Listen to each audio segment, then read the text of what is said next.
Hello guys, it's me Melikachian. We're going to continue of talking Tata Steel Chess regarding Tata Steel Chess tournament, and last time we started to talk about like a very funny, interesting endgame mistakes which has been done by great players. And I have told you guys even these great players are making such a mistakes. And I actually covered this kind of lectures in my series of lectures regarding the strategic comedy in endgames. And today it's edition number 3, lesson number 3 pretty much, and I pick up another two interesting fragments of the games from this great event between Koryak and Sergey and Wang Hao. So this position appear after move 36. The both sides has been in a static time pressure, which kind of, makes them understand the decisions. So in this case, last move was Queen G3 d6. Grandmaster Koryak clearly tried to obtain additional space and tried to, have this pass pawn and maybe try to use F5 to operate with his rook. So pretty much black has no choice. They must take. Next move was also understandable to prevent this rook f6. I think the only move for black to do is to play rook f8. Honestly, when I was watching this game in the live, I thought I couldn't really understand why Koryak can play Queen d6. I mean, I kind of understand it, why, in order to make some progress. But it looks like I thought after rook f8, black's clearly fine, And I thought it's going to be like a really quick draw after this. And I was surprised to see after a few moments, after a few moves, black actually resigned. And then I said to myself, what's happening? Why? So Koryak played rook f4. Well, clearly inviting if black will take on e4, they will deal with losing endgame, pawn endgame, because basically we have pass pawn d, and you will have to go back and, kind of protect this pawn, right? But I'm going to play f5, and I will call this pants, and you can't stop defending g and the d pawn, because anytime when between these pants more than one line, it means two lines here, to operate, black king cannot actually stop himself to protect this pawn. So we can't take on e4. And here the moment, a very important moment. To be honest, I'm not sure how much time exactly Grandmaster Wang Hao had on his clock, but I do remember he had some time. He wasn't in that bad time pressure. And it's very interesting about understanding. So you found rook f8. You understand how important for you to be on this f5 to prevent rook f6 move, and then next what you do, you play rook a8. That definitely doesn't make sense. It makes some little sense because rook f2 moves to f4 and rook f2 kind of allows protection of a2 pawn. But I don't think so. Like controlling second rank was the most important issue for white to do. I think rook f4 it was more designed some kind of creating two-strong situation. And I think if black would simply be a little more consistent, let's say I'm going to play b5, for instance, like a little bit improve my position, and then I'm going to simply stay rook f7. Honestly, that's what I saw, by the way, right away. I could understand what's wrong if I play like rook f7, rook f8, rook f7, rook f8, and simply, stay around. The only plan which white could possibly improve, it's h5. But even this is going to be fine. And in fact, if you're going to play for that, then I can consider to go for rook f4 and then to play this. You see, because not even consider, I think I have to, because after you play king h5, you have this nasty threat, rook f7, followed by this, and followed by that. It's reminding me like a very famous game of Rubinstein against Salvio. So, because white has so much space, but I think maybe that's what missed by Wang Hao in his calculation. I'm not sure, but I don't think so. White has any win here.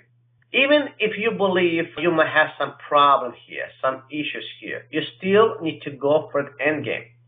Well, again, I haven't checked with yet so deep with computers, but looks like the first estimation with computers shows here it's about draw.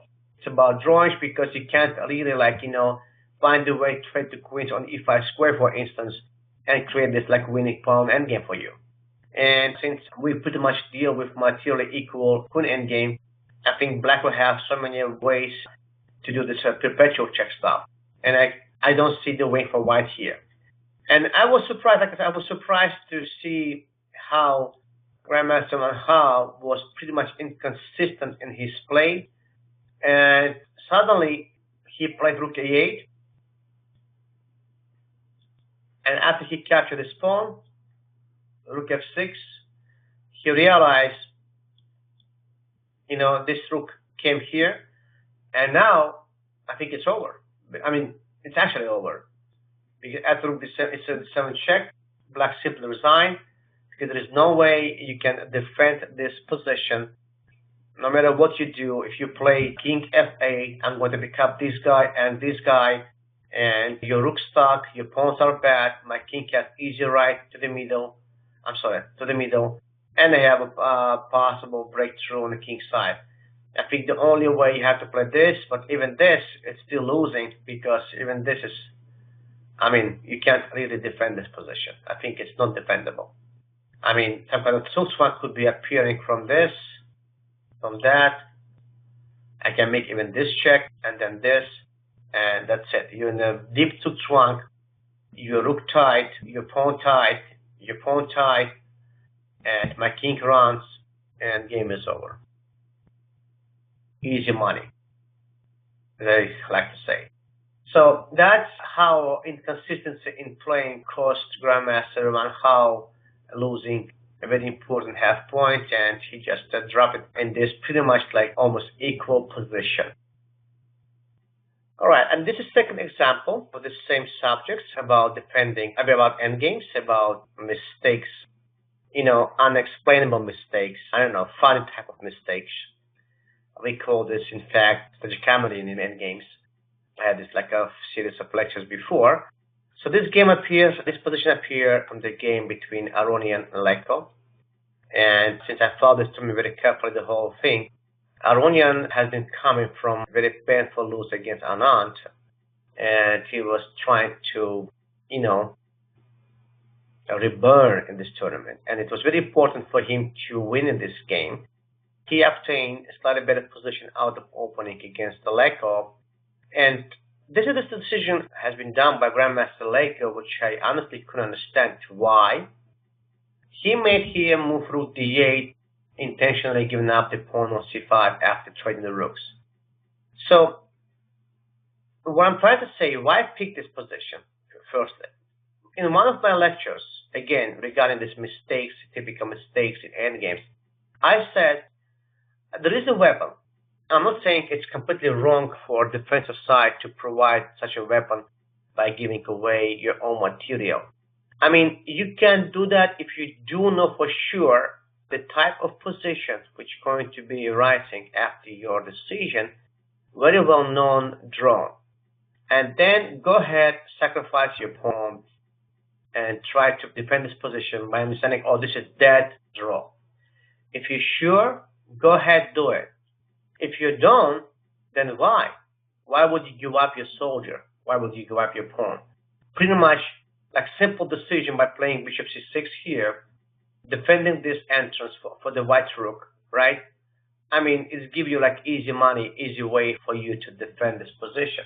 After bishop c6, by my opinion, the only kind of interesting move for white would be to play knight a5, if you stay logical, in order to get the square for Europe, right? But then it's really up to me. I can be like annoying and play bishop b5 and still control this 7 square, or I can be more actually aggressive and maybe to play this.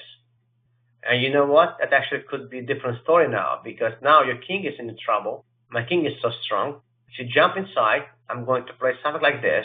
I'm going to relocate my bishop on b6, defend my weak pawns, and then activate my rook somehow, and you never know. If I can activate my rook, maybe black will play for a win as well. So my point is, it would be kind of risky for white to playing for a win, to pushing for a win. And I think pretty much, white has nothing to do here. Maybe even the best for white to do after bishop c6 to play something like this, and then going backward here, and or playing this, which is like pretty much a dead drawn endgame. So I was surprised to see this rook d8 move. I was surprised to see this rook d8 move. And after this rook d8, look at this. Aronian took this extra pawn, a6. Well, I have to protect this pawn, king f1. Maybe this position still not losing, but the point is black just gave up the pawn. I mean, black just gave up the pawn, and I couldn't understand, again, like I said, why would you do that? What's the purpose?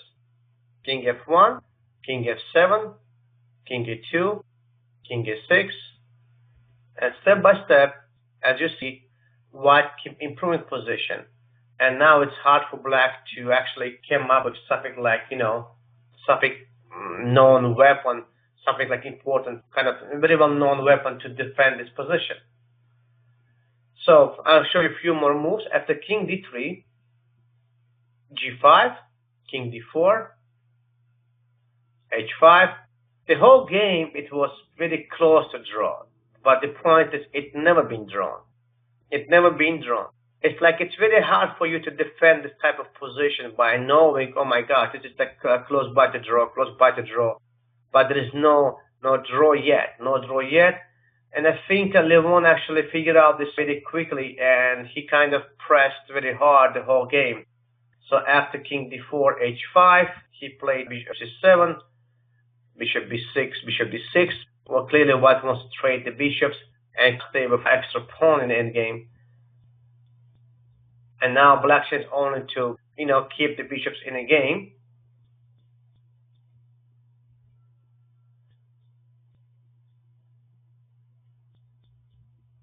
As you see, black still, again, doesn't have, straight draw type situations. I don't think so. For me, it makes sense for you to continue showing all those moves because they've been playing like so many moves. And slowly and surely, white actually won this game because they still organized the pass pawn on the queen side. That type of level, when we talk about elite grandmasters, I think it's pretty much, it's very hard to play this type of position. But the reason why I showed this to you, because I couldn't really understand why would you give up this pawn for no reason, honestly. That's the main point I'm trying to say to you here. So I'm going to get back for a second on a first original position. And again, I'm going to remind you, if my problem is active this rook, if I believe this rook on d2, it's so annoying and so aggressive, and I have to give up my pawn on c5 by playing rook d8, why I don't play bishop c6 and simply stop this? My bishop controls this, control that, and this bishop controls this. So it looks like my two bishops simply controlling the whole thing. I mean, I don't get it. I don't get why would I do that. And in case of knight 96, probably the best response, like I said, then at least I'm going to play rook d8. And now the difference is, it's a big difference actually, because now the opposite color bishop is dead drawn. I think it's dead drawn because this is like, I don't think so. I mean, white has any chance here to play for win. Actually, I can play even smart, something like this, try to stop the king movement temporarily, But I think in general, this position is drawn. If you play bishop d6, I can still play this. And I don't think so actually I can escape from trading the rooks, and it's still drawn. So here, this easier way to defend the position, and he chose, I don't know, for no reason to second this pawn, maybe thinking two bishops will simply defend this position. But it wasn't easy for him, and after a huge struggle by playing like almost 60-something moves, he actually lost his game. So my point is, my lesson, my advice to you guys, anytime when you are defending worse positions, and one of your possible way of thinking, it's going to be to sacrifice material to reach another type of known drawn endgame, make sure the other type, the future type of position which you're going to get after your sacrifice of material, it's going to be absolutely drawn. Otherwise, don't do it. Well, I hope you like this advice. I hope you understand what I'm saying to you. And we are going to talk about, how to improve in general our chess skills in our next lesson.